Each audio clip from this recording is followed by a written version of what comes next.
जो step wise हम लोग डिस्कस कर रहे थे, ट्रांसशिपमेंट मेथड, ट्रांसशिपमेंट का प्रॉब्लम, और उसमें हम लोगों ने कुछ एक क्वेश्चन सॉल्व किया था डेस्टिनेशन। अच्छा, पहले ये बताइए, what is the difference transportation and transshipment problem?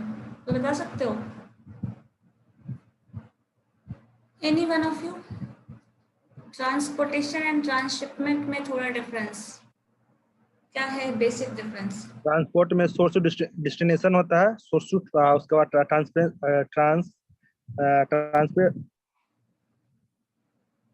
Source to destination. इतने हड़बड़ में क्यों बोल रहे, फिर से बोलिए।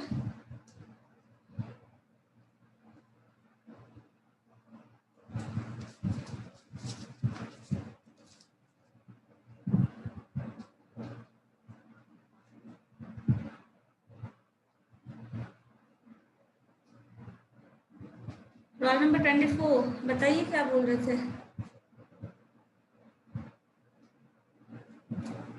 और कोई? रोल नंबर 46 बैच 2, आप बताओ तो।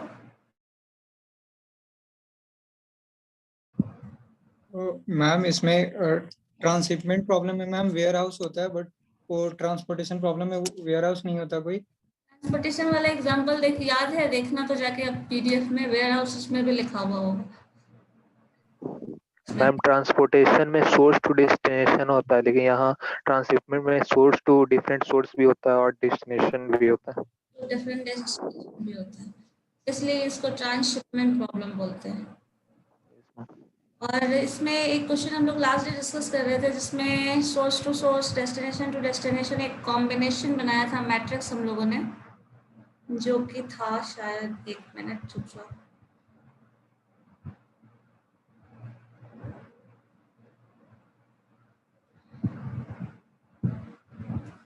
ट्रांसशिपमेंट प्रॉब्लम यही था ना, जिसमें हम लोगों के पास क्वेश्चंस कुछ यूनिट गिवन था एंड आपने ये सॉल्व किया था इस कॉस्ट मैट्रिक्स को, जिसमें source to source and destination to destination, source to destination and destination to source, ये चारों कॉम्बिनेशन आ रहे हैं सोर्स टू सोर्स।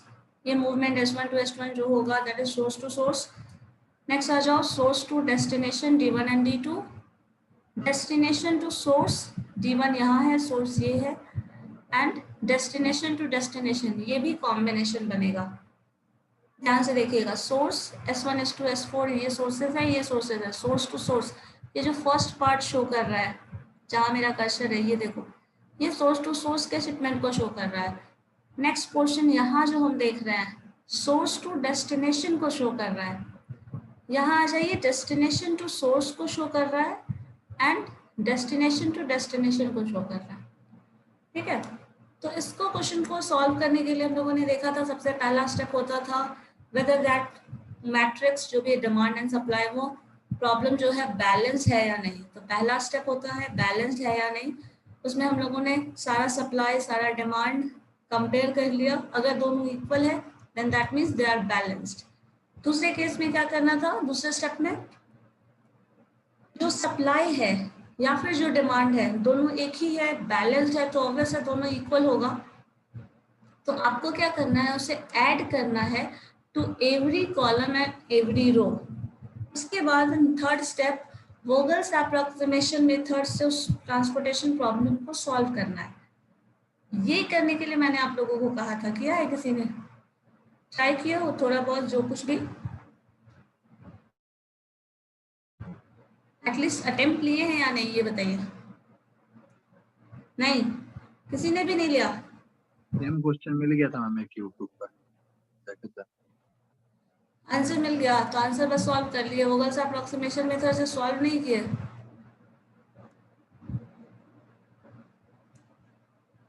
सॉल्व तो करना ही पड़ेगा ना।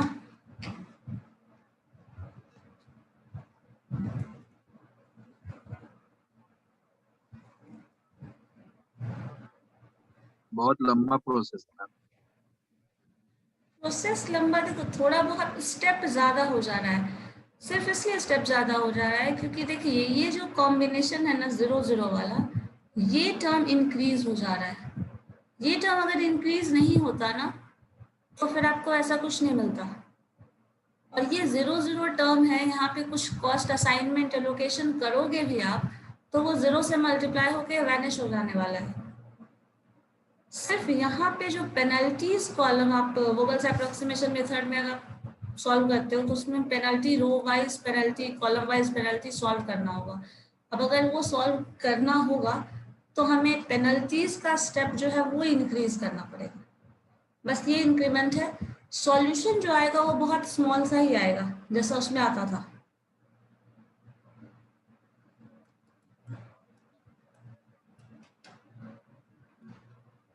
तो इसको वोगल्स अप्रोक्सीमेशन मेथड से अगर सॉल्व करिएगा तो देखिए स्टेप वाइज अगर करेंगे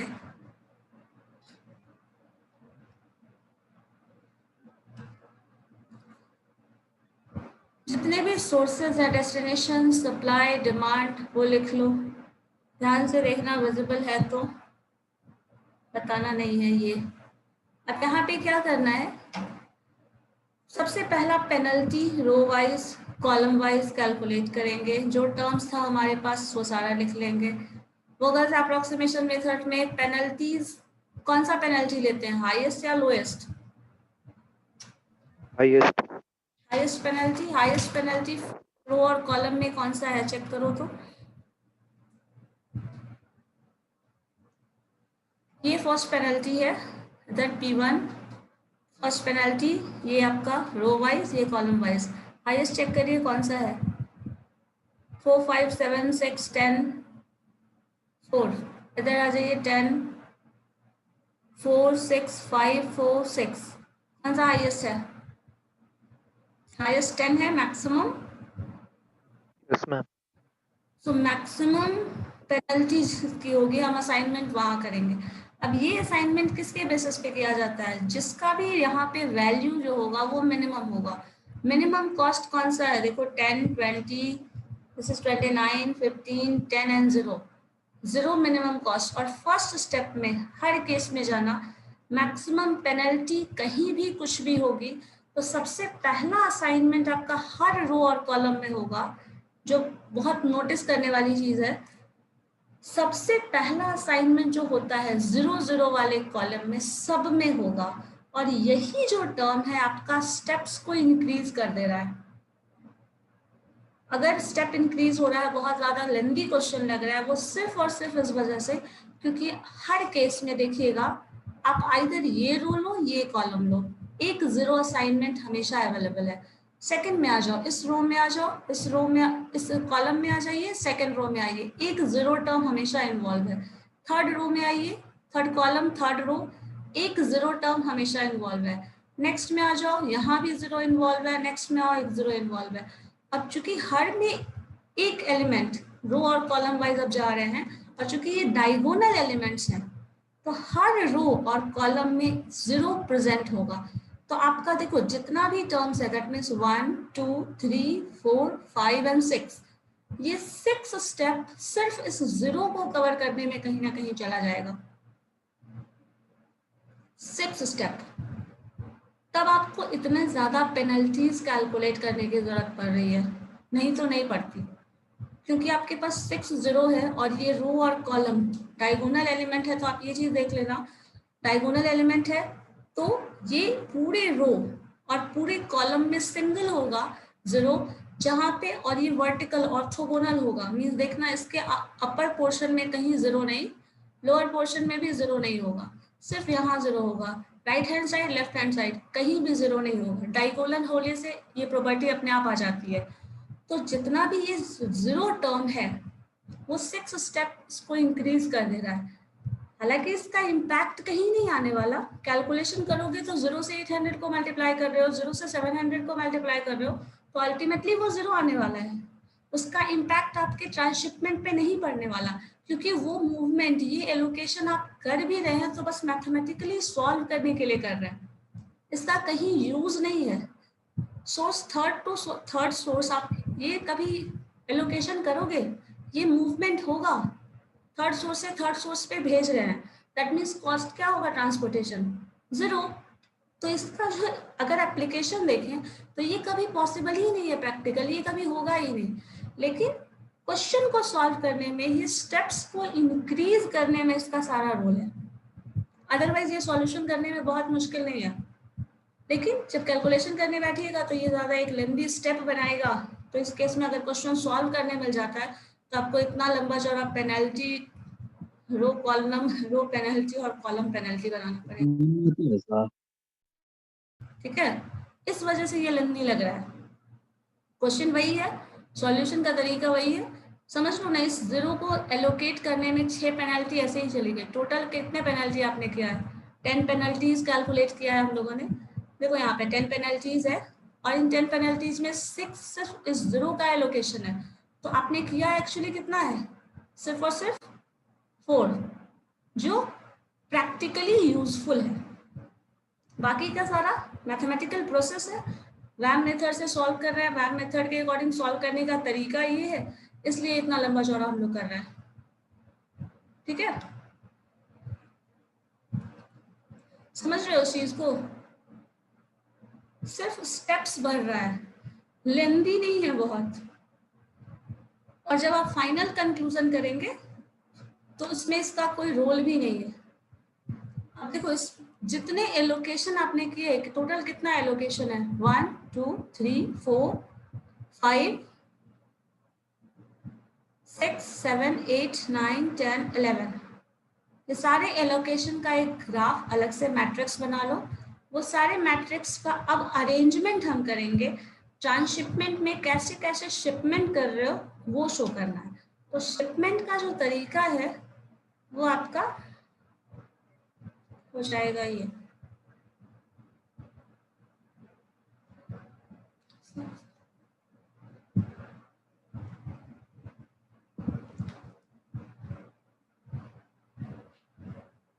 जो भी यूजफुल एलोकेशन था, वैसे आप चाहे तो जीरो वाले टर्म को नहीं भी लिखें तो कोई फर्क नहीं पड़ता।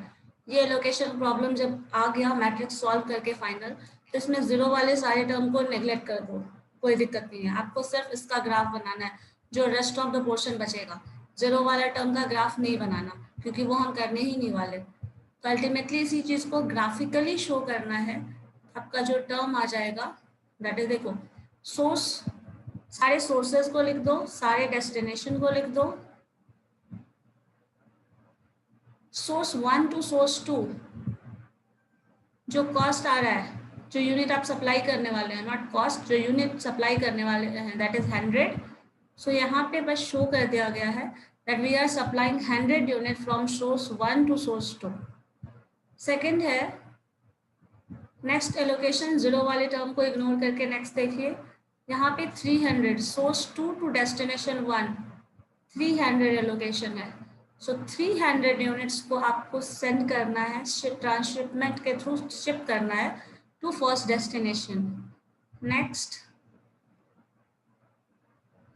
सोर्स 3 टू डेस्टिनेशन 2 150 यूनिट्स को सेंड करना है from source 3 to destination 2। So this is showing this graph.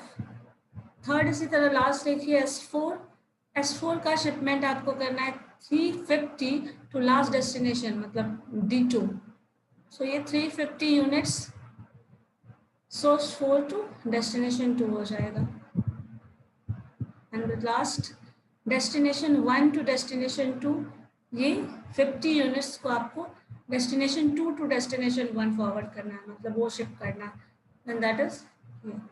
अब इसमें अगर कॉस्ट पूछा जाए, इसी चीज में अगर कॉस्ट पूछ दिया जाए, ये टोटल शिपमेंट करने का जो कॉस्ट आएगा वो क्या होगा, तो आप 100 into 4 ये मल्टीप्लाई करेंगे। नेक्स्ट ये जीरो वाला टर्म तो रहेगा नहीं, 300 into 5, 150 into 7, 350 into 6 and 50 into 4, वो जो होगा वो टोटल ट्रांसपोर्टेशन कॉस्ट होगा। ये शिपमेंट का तरीका बता रहा है, आप किस वे में शिपमेंट करेंगे तो जो वैल्यू आने वाला है वो एग्जैक्टली आएगा ये। और उसके बाद तो शिपमेंट का कॉस्ट होगा वो ये बताएगा 100 into 4, 300 into 5, 150 into 7, 350 into 6 and 50 into 4, वो टोटल ट्रांसशिपमेंट कॉस्ट बताएगा। जस्ट ट्रांसशिपमेंट कॉस्ट को आपको मिनिमाइज करना था, ये वो बता रहा है। तो अल्टीमेटली जो आंसर होगा वो क्या हो जाएगा, 100 into 4, 300 into 5, 150 into 7, 350 into 6 and 40 into 50 into 4। ठीक है, this is the transshipment cost. Transshipment mode या फिर ट्रांसशिपमेंट का जो पाथ है दैट इज दिस वन। ठीक है, तो हमारा जो ऑब्जेक्टिव होता है वो क्या होता है, ट्रांसपोर्टेशन प्रॉब्लम हो या ट्रांसशिपमेंट प्रॉब्लम हो, उसका ऑब्जेक्टिव क्या होता है, बता सकते हो? What is the objective of transportation problem, पहले ये बता दीजिए। ट्रांसशिपमेंट प्रॉब्लम उसी का एक पार्ट है। What is the objective of transportation problem? Cost minimization. Cost minimization. So इस केस में भी हमें क्या करना है, कॉस्ट को मिनिमाइज करना है, एंड मिनिमम कॉस्ट जो है वो हमें इसके थ्रू मिलेगा। ठीक है, एक काम करिए, इससे पे बेस्ड एक क्वेश्चन सॉल्व करो तो। ज्यादा यूनिट नहीं है, कम दिया है मैंने, ये वाला पोर्शन। 3 सोर्सेज है, 3 डेस्टिनेशंस, कॉम्बिनेशन भी अगर बनेगा तो क्या होगा, टोटल ज्यादा नहीं आएगा ना, अमाउंट भी आपका कम ही है, मतलब अवेलेबल सप्लाई और डिमांड जो है वो भी कम है, तो कैलकुलेशन बहुत इजी हो जाएगा। बताओ तो क्या होगा, 5 से 10 मिनट में ये क्वेश्चन बन सकता है, करके देखिए तो क्या आ रहा है, हो जा सकता है ना, बना सकते हो। देखो तो अवेलेबिलिटी जो है, डिमांड एंड सप्लाई, वो बहुत कम है, तो ज्यादा मुश्किल नहीं है। देखो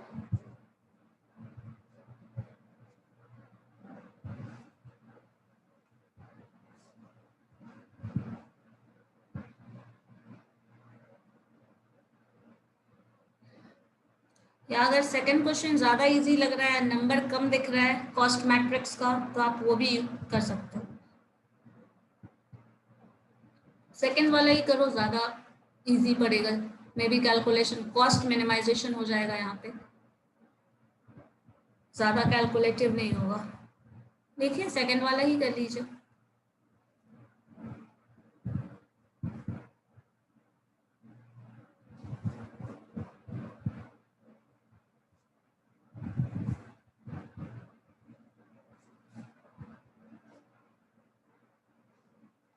अब थोड़ा लार्जर पेज में बनाना शुरू करना, क्योंकि पेनल्टीज कैलकुलेट करने में आपको थोड़ा हो सकता है दिक्कत हो।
पहले चेक कर लीजिएगा बैलेंस है या नहीं।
इसका कॉस्ट मैट्रिक्स बनाने आ रहा है?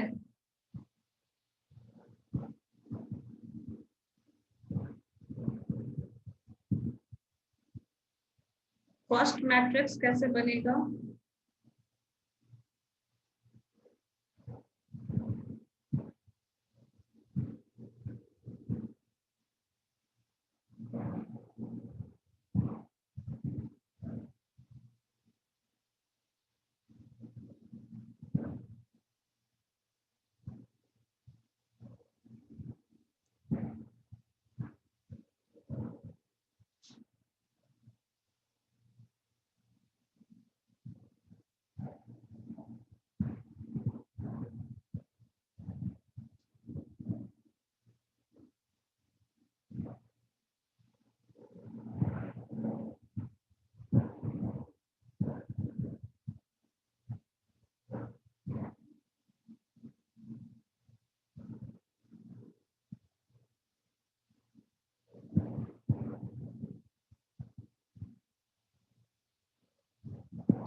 अटेंडेंस अब ऑटोमेटिकली जूम पे बनता है।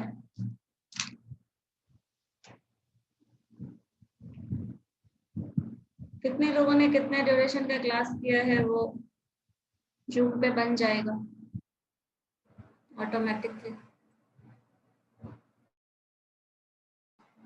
कितने ड्यूरेशन के लिए आप अवेलेबल थे वो भी पता चल जाता है।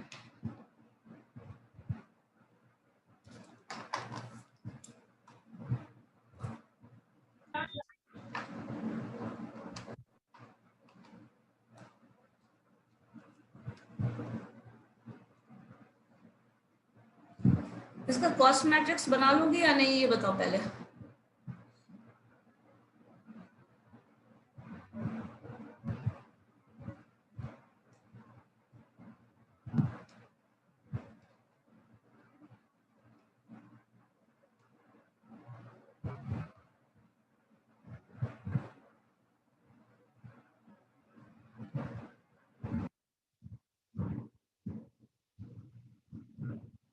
मैं सिंप्लीफाई करके बस इतना ही बताऊं, इसी मैट्रिक्स को सॉल्व करें, आसान है।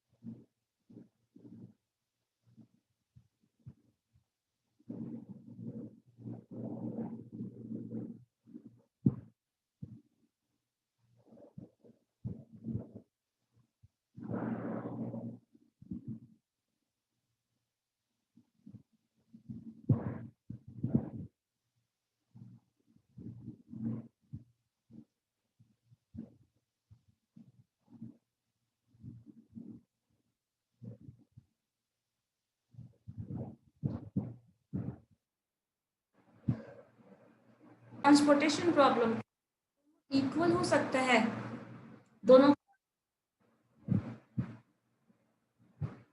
ट्रांसपोर्टेशन एंड ट्रांसशिपमेंट दोनों का वैल्यू एग्जैक्टली इक्वल हो सकता है।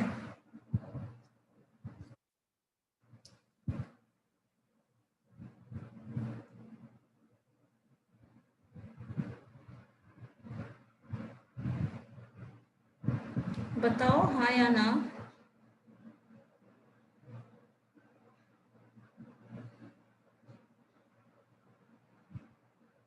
No ma'am. नहीं,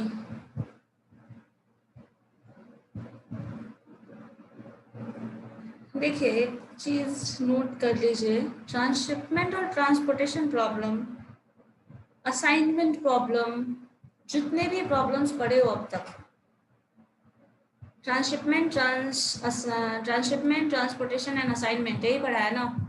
बाकी तो सिंप्लेक्स मेथड का आपका linear programming, cost function maximisation and minimisation का था। वो लीनियर फंक्शन को हम मैक्सिमाइज करते थे, मिनिमाइज करते थे with the help of simplex method, वो अलग मेथड है।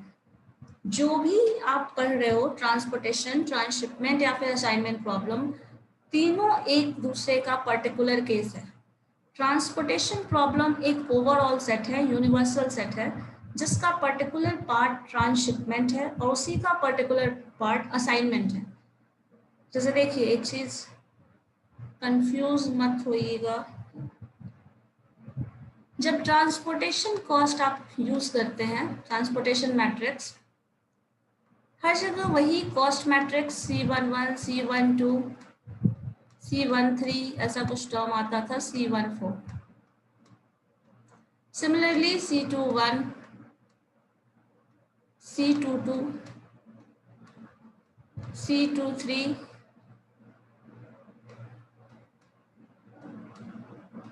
C24, C31, C32, C33 and C34, ये सारे कॉस्ट मिलते थे। इसी फंक्शन में,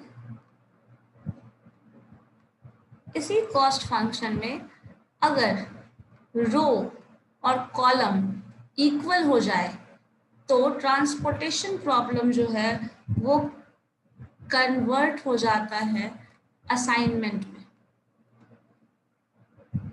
जहां पे आपको एक सॉल्यूशन, एक जॉब किसी एक इंसान को दे रहे हैं, तो ऑब्वियस सी बात है एक सोर्स एक डेस्टिनेशन, ये कन्वर्ट हो जाता है जब ऑर्थोगोनल होगा। ऑर्थोगोनल का मतलब है नंबर ऑफ रोज और नंबर ऑफ कॉलम्स इक्वल हो जाए। अब इस केस में देखो, नंबर ऑफ रो और नंबर ऑफ कॉलम क्या हो गए, इक्वल हो गए। इधर भी 4 है आपका, इधर भी 4। अगर ये हो जाता है तो ट्रांसपोर्टेशन जो है वो असाइनमेंट में कन्वर्ट हो जाता है। ट्रांसपोर्टेशन ट्रांसशिपमेंट में कब कन्वर्ट हो सकता है, अगर आपके पास पॉसिबिलिटी है, आप sources, suppose there is one source, S2 second source, S3 third source और S4 4 सोर्सेज है, और जरूरी नहीं है हमेशा इस 4 सोर्सेज से सारे का कॉम्बिनेशन निकाल रहे हो। मान लो ये आपके डेस्टिनेशंस हैं D1, D2, D3, D4, सारे डेस्टिनेशन पे आप सप्लाई कर रहे हो, sources from sources to destination. ये हम कर सकते हैं अकॉर्डिंग टू ट्रांसपोर्टेशन प्रॉब्लम। अब इसके बाद अगर इसी में डेस्टिनेशन आप इधर भी ले आओ, इधर सोर्सेज को ले आओ,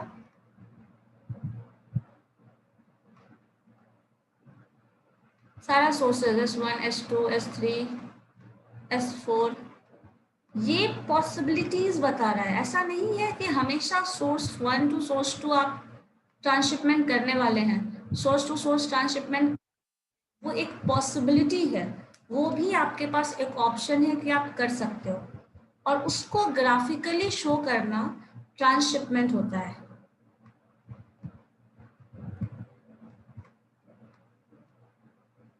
D3, D4 इसी तरह लेके चले जाएगा। इस तरह का सारा कॉम्बिनेशन ये बन सकता है, ये एक पॉसिबिलिटी है। हमेशा ये आने वाला है, हमेशा ऐसा कुछ होगा, ये पॉसिबल नहीं है, ये जरूरी नहीं है। क्योंकि आपने जो क्वेश्चन का आंसर देखा था लास्ट टाइम, जो हम लोग अभी डिस्कस कर रहे थे, जिसका सॉल्यूशन लाइक ये ट्रांसशिपमेंट प्रॉब्लम, तो इसमें देखो सोर्सेस टू सोर्सेस एलोकेशन हो रहा है, डेस्टिनेशन टू डेस्टिनेशन एलोकेशन हो रहा है, कर रहे हैं। अगर हमारे पास कॉस्ट मैट्रिक्स वैसा दिया हुआ है, सॉल्व करना है तब। अगर ये गिवन नहीं होगा तो जरूरी नहीं है ये हमारे पास हो ही और वो एक पर्टिकुलर केस बने ही तभी हम ट्रांसशिपमेंट प्रॉब्लम बोलेंगे। ये जो ग्राफिकल रिप्रेजेंटेशन, सपोज इस टर्म को आप डिलीट कर दो, यहाँ पे सोर्स 1 टू सोर्स 2, ये 100 को डिलीट कर दो, डेस्टिनेशन टू डेस्टिनेशन ये डिलीट कर दो, सोर्स टू डेस्टिनेशन भी अगर आता है और आप शिपमेंट क्राइटेरिया शो कर रहे हैं तो वो ट्रांसशिपमेंट प्रॉब्लम हो जाएगा। पॉसिबिलिटी ये भी है, सोर्स टू सोर्स भी हो सकता है, सोर्स टू डेस्टिनेशन हो सकता है, डेस्टिनेशन टू डेस्टिनेशन भी हो सकता है। ये एक उसका इन्हांसमेंट है, कहीं ना कहीं एक ब्रॉडर फील्ड में उसको डिफाइन किया गया है। तो जो आप पढ़ रहे हैं ना, वो एक्चुअल में ट्रांसपोर्टेशन प्रॉब्लम का ही सब पार्ट है। और इसी में आप असाइनमेंट प्रॉब्लम भी पढ़ रहे थे, जब बैलेंस वाला ये केस आ जा रहा था, orthogonal, number of jobs, number of persons, number of assignment, number of machine जब इक्वल होगा तब आप असाइनमेंट में कन्वर्ट हो जाएंगे। उसी ट्रांसपोर्टेशन के थ्रू आप ट्रांसशिपमेंट कर रहे हैं। पॉसिबिलिटी अगर इंक्रीज कर गई, सोर्स टू सोर्स का कॉम्बिनेशन भी बन सकता है, सोर्स टू डेस्टिनेशन का कॉम्बिनेशन भी बन सकता है, एंड डेस्टिनेशन का डेस्टिनेशन भी कॉम्बिनेशन बन सकता है। बट हमेशा बनेगा ये पॉसिबिलिटी नहीं है, हमेशा बने ही ऐसा जरूरी नहीं है। तो ये केसेस जो भी पढ़ रहे हैं, that all are actually a part of transportation problem. Transportation problem एक बड़ा सा सबसेट है जिसके अंदर असाइनमेंट प्रॉब्लम, ट्रांसशिपमेंट प्रॉब्लम, सारा कुछ आ रहा है। ये ट्रांसपोर्टेशन प्रॉब्लम का सेट है जिसमें ट्रांसशिपमेंट प्रॉब्लम आ रहा है और इसी में आपका असाइनमेंट प्रॉब्लम भी आ रहा है। ठीक है, तो ये चीज दिमाग में रखना, आप जो पढ़ रहे हो सॉल्व कर रहे हो, अगर कुछ भी समझ नहीं आता ना, जितना सॉल्यूशन है सबको ट्रांसपोर्टेशन प्रॉब्लम से सॉल्व कर लो, वो भी तरीका वही है। असाइनमेंट प्रॉब्लम को भी आप ट्रांसपोर्टेशन प्रॉब्लम के थ्रू सॉल्व कर सकते हैं, बट कंडीशन वही है, वो तब होगा ट्रांसपोर्टेशन प्रॉब्लम का एक बैलेंस्ड कंडीशन वाला केस है, तभी पॉसिबल है जब नंबर ऑफ, ये जो टर्म है डेस्टिनेशन या फिर number of jobs is equal to the number of persons, ऐसा होगा तब ट्रांसपोर्टेशन के प्रॉब्लम को आप असाइनमेंट के थ्रू या असाइनमेंट के प्रॉब्लम को ट्रांसपोर्टेशन के थ्रू सॉल्व कर सकते हैं। इंटरचेंजेबल मेथड है वो। समझ आया तीनों में क्या सिमिलरिटी है? आप लोगों से पूछती हूँ, लास्ट टाइम मैंने पूछा भी था तो आप लोगों ने बताया नहीं था, दोनों में क्या डिफरेंस था ट्रांसपोर्टेशन और असाइनमेंट में? तो दोनों में क्या डिफरेंस था आप लोगों ने नहीं बताया था, क्लियरली डिफाइन किसी ने नहीं किया था।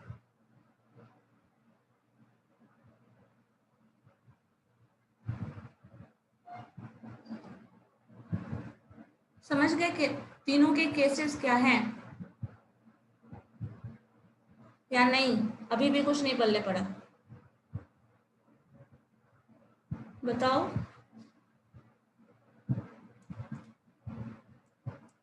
समझ गया ma'am.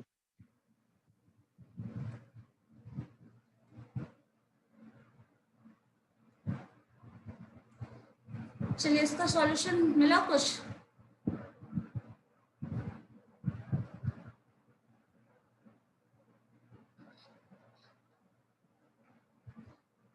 For the second question, transportation.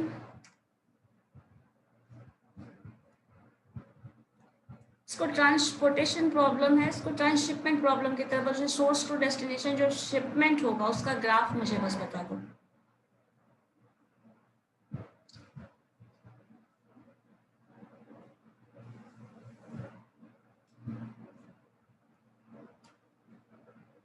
तीन है, पेनल्टी निकालने में कोई प्रॉब्लम नहीं होगी।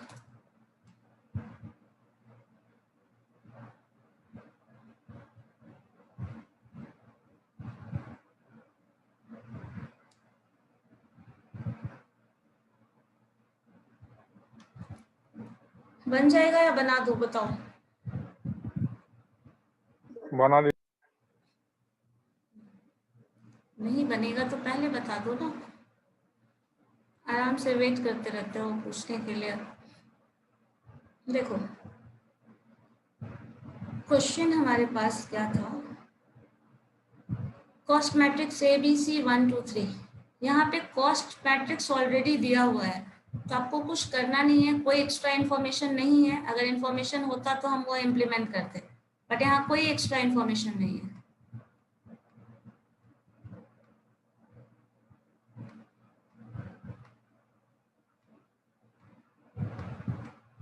मैट्रिक्स में कॉस्ट बताओ क्या क्या है, 684, next 498,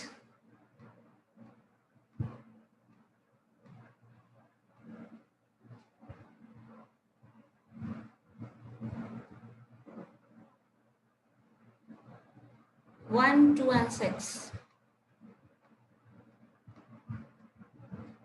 Supply, demand,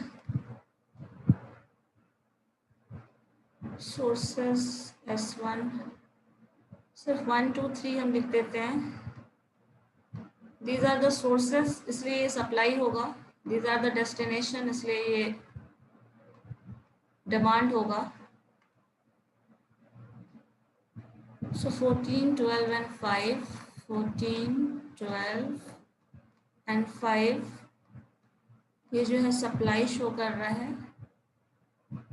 destination A, B and C.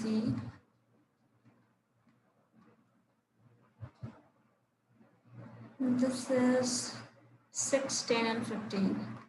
6, 10 and 15. सबसे पहला स्टेप पे क्या दिया गया है बताओ तो. टोटल सप्लाई जो है उसे ऐड करना. पहले तो चेक करना बैलेंस है या नहीं. बैलेंस है बताइए तो. द सम इज 14, 12 and 5 कितना होगा. एंड ये 31. एक मिनट मैंने कुछ गलत लिखा है क्या. 6, 10 and 15 is this one.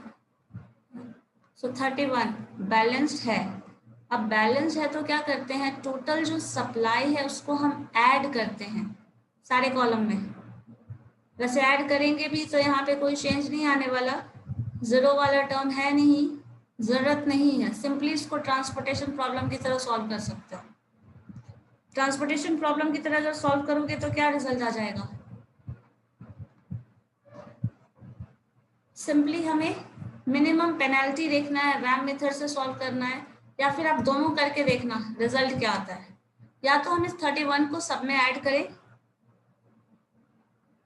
पूरे रो में पूरे कॉलम में, असाइनमेंट ट्रांसशिपमेंट प्रॉब्लम की तरह सॉल्व करने के लिए. तो इस 31 को आपको पूरे टर्म में ऐड करना पड़ेगा. इस रो में भी, इधर भी, इधर भी, इधर भी, यहाँ भी और यहाँ भी, सब में ऐड करेंगे. सिमिलरली इसी तरह सारी टर्म्स को रो में और कॉलम में दोनों में ऐड करेंगे. जब दोनों में ऐड करिएगा तो जो कुछ वैल्यू आएगा वो आपका डिमांड, वो आपका सप्लाई हो जाएगा. जैसे मान लीजिए ये 31 है, इस 31 को आप यहाँ पे ऐड करेंगे. इसी तरह यहाँ पे ऐड करेंगे, इसमें भी ऐड करना होगा. 6 में फिर 31 ऐड करेंगे इधर.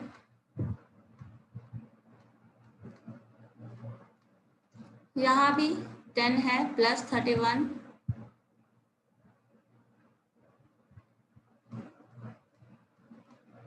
जो भी आएगा वो लिखते चले जाना. जब ये ऐड कर लिए तो कुछ टोटल सप्लाई कुछ डिमांड आएगा. 31 में 6 ऐड करो, दिस इज 37.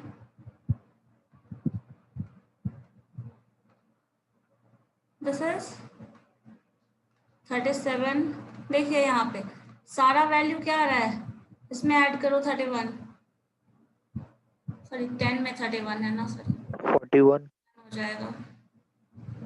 ये मुझे 16 लग रहा था.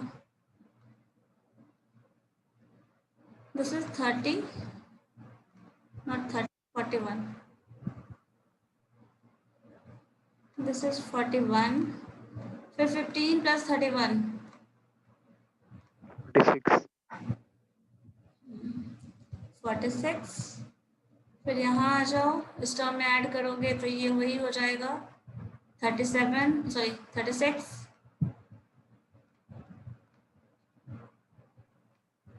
नेक्स्ट 43.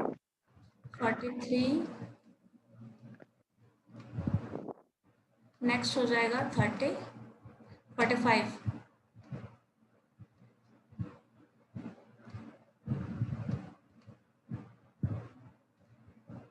अब हमें क्या करना है, एलोकेशन जीरो कॉस्ट. पहले तो पेनल्टी चेक करना है, वैम मेथड से सॉल्व करना है तो पेनल्टी निकालना पड़ेगा. कॉस्ट मैट्रिक्स यहाँ 4, 6 है. फर्स्ट पेनल्टी क्या आ जाएगी, 4 - 6 2. नेक्स्ट 4 - 8 4. थर्ड में आ जाइए 1 ये हो जाएगा 2, ये हो जाएगा 4, ये हो जाएगा 1. नेक्स्ट इधर आते हैं 4 और 1 का डिफरेंस दैट इज 3, यहाँ पे 2 एंड 8 का डिफरेंस दैट इज 6 और ये डिफरेंस 2। सो मैक्सिमम पेनल्टी इसकी है। यहाँ से क्या करना है, जहाँ मिनिमम वैल्यू है, मिनिमम कॉस्ट है, वहाँ एलोकेशन शुरू करो। सो यहाँ पे एलोकेशन करना होगा। ये एलोकेशन करने के लिए क्या करेंगे, देखिए यहाँ 36 है, ये वैल्यू 36 है और ये वैल्यू 41 है, तो यहाँ पे क्या बचा रह जाएगा, 36 आप एलोकेट करोगे। मैम वहाँ पे 4 होगा ना? यहाँ पे बताइए, मैम 8 और 4 को करेंगे सब्ट्रैक्ट ना, आप 6 की। तो ये मैम लास्ट वाला जहाँ पे आप 2 ये पेनल्टी में लिखे हैं। नहीं, 4 एंड 6 है ना, मिनिमम वैल्यू क्या होगा, डिफरेंस बिटवीन 4 एंड 6 ना, दैट इज 2 ना, ओके है ना। अब इसमें देखिए 36 और 41 है, तो दिस इज 36, यहाँ एलोकेशन कर दिए, ये 41 बचा है। अब इसमें से 36 घटा दो, क्या आ जाएगा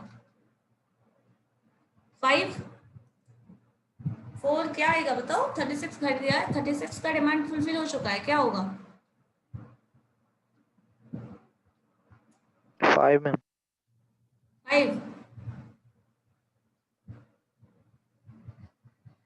चलो ये टर्म, इसका डिमांड पूरा हो गया, तो ये जो रो होगा वो डिलीट हो जाएगा। नेक्स्ट स्टेप पे फिर से पेनल्टी लेंगे, फिर से पेनल्टी कैलकुलेट करिए। नेक्स्ट P2 वाला पेनल्टी, यहाँ पे पेनल्टी अगर इधर कैलकुलेट करें, ये फर्स्ट पेनल्टी थी हमारा कॉलम वाइज। नेक्स्ट में आपका ये रो डिलीट हो चुका है, तो जो भी ये वैल्यूज आएगा वही पेनल्टीज है, ये डिफरेंस, मतलब दिस इज 2, 8 9 का डिफरेंस दैट इज 1, 4 8 का डिफरेंस 4। इधर आ जाओ, इधर पेनल्टी देख चेक करेंगे तो इधर पेनल्टी हमारे पास जो वैल्यू था वही होगा, बिकॉज चेंज नहीं हुआ। 4 एंड 6 का डिफरेंस, यहाँ पे कुछ भी डिलीट नहीं हुआ, तो ये 2 ही होगा। नेक्स्ट आ जाइए, 4 और 8 का डिफरेंस दैट इज 4, ये वही होगा। यहाँ पे पेनल्टी कैलकुलेट नहीं करेंगे।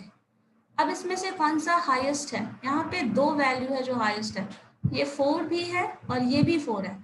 अब इन दोनों में से किसी एक को चूज करना है, किसी भी एक को चूज कर सकते हो, जो चाहो वो, कौन सा लेना चाहेंगे। मैम 46 वाला। 26, ये 46 वाला, यस मैम। चलो ठीक है। इसमें अगर 4 में चले आए तो यहाँ मिनिमम वैल्यू ये है, एलोकेशन देखिए तो यहाँ पे 46 है, यहाँ 45 है, तो ये 45 कैंसिल होकर 0 आ गया, ये 46 जो होगा वो 1 हो जाएगा। दैट मीन्स आपके पास एलोकेशन कितने का हुआ है, 45 का, और 1 यूनिट रिमेनिंग है, ठीक है। ये 45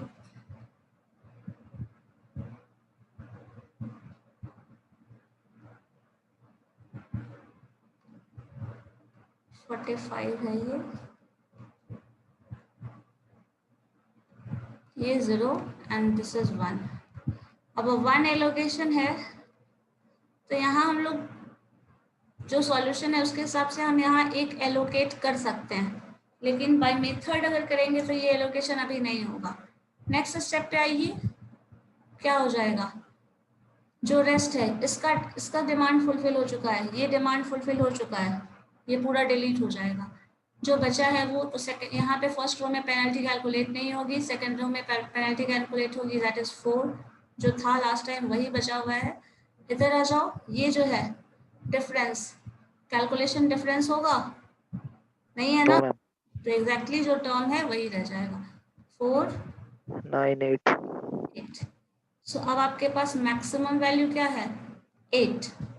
सो यहाँ जो एलोकेशन है ये 1 वाला बचा हुआ है, ये एलोकेट आप यहाँ कर दो। मैम 9 भी तो है मैक्सिमम।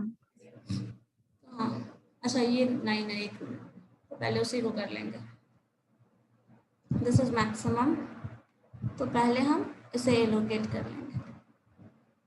ये एलोकेशन करेंगे तो देखिए यहाँ पे 5 बचा हुआ है इधर, और यहाँ पे 43 है, मिनिमम कितना होगा 5 मिनिमम 5, सो 5 एलोकेशन यहाँ आ जाएगा। अब ये 5 इधर हो गया, that means this is going to be 0 और ये टर्म आपके पास बचा रह जाएगा 38। 8।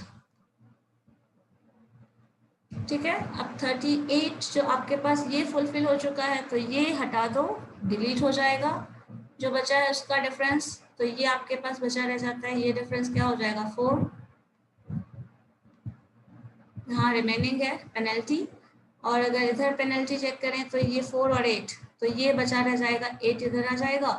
बीच का तो ये डिलीट ही हो चुका है, शुरुआत का 4 है, तो अब मैक्सिमम पेनल्टी 8। सो 8 के थ्रू अगर अलॉन्ग जाएंगे तो ये हमारे पास 1 एलोकेशन बचा हुआ है, तो आप ये एलोकेट यहाँ करेंगे। नेक्स्ट स्टेप पे मूव करिए, ये डिलीट हो जाएगा पूरा का पूरा, इसका 0 हो गया है ये। अब क्या बचा 38। अब आपके पास ऑप्शन ही नहीं है, ये 38 में से यहाँ 37 हो चुका है, बिकॉज ये एक एलोकेट आपने यहाँ कर दिया ना, तो ये 37 बच गया। ये जो 37 है अब सॉल्व करने की जरूरत ही नहीं है, आपके पास सिर्फ एक सेल बचा हुआ है। इधर देखो 37 है और यहाँ भी 37 है, ये यहाँ एलोकेट कर दो। ठीक है, आंसर आ गया। सारे कॉस्ट मैट्रिक्स को बस अरेंज कर दो, अब कोई भी वैल्यू बचा हुआ नहीं है, सारा का सारा डिमांड भी फुलफिल हो गया और सारा का सारा सप्लाई भी खत्म। अब यही ग्राफ आपको बता देना है कैसे जा रहा है, बस वही आंसर है। मैम इसका पीडीएफ भेज दीजिएगा। अच्छा ठीक है, ये ऐसे सॉल्व करके देखिएगा आप लोग, आंसर जो आया है ना यही है आपका। ठीक है, अब इसी चीज को एक मिनट कंफर्म कर लो, रुक जाओ एक सेकंड।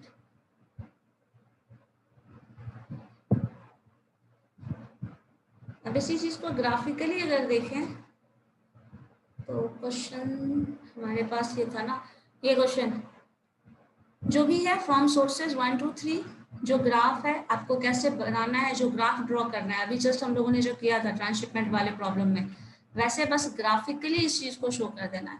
इसको बस शो कर दो, वो रिजल्ट है आपका। ठीक है, क्लियर है। ये S1 1 2 3 आप लिख लेना जो भी है, ये ABC का जो वैल्यू है मतलब 1 2 3, ABC इधर भी लिख लो, और जो आ रहा है मूवमेंट मतलब 2 to A शिपमेंट हो रहा है, ग्राफिकली बस बता देना।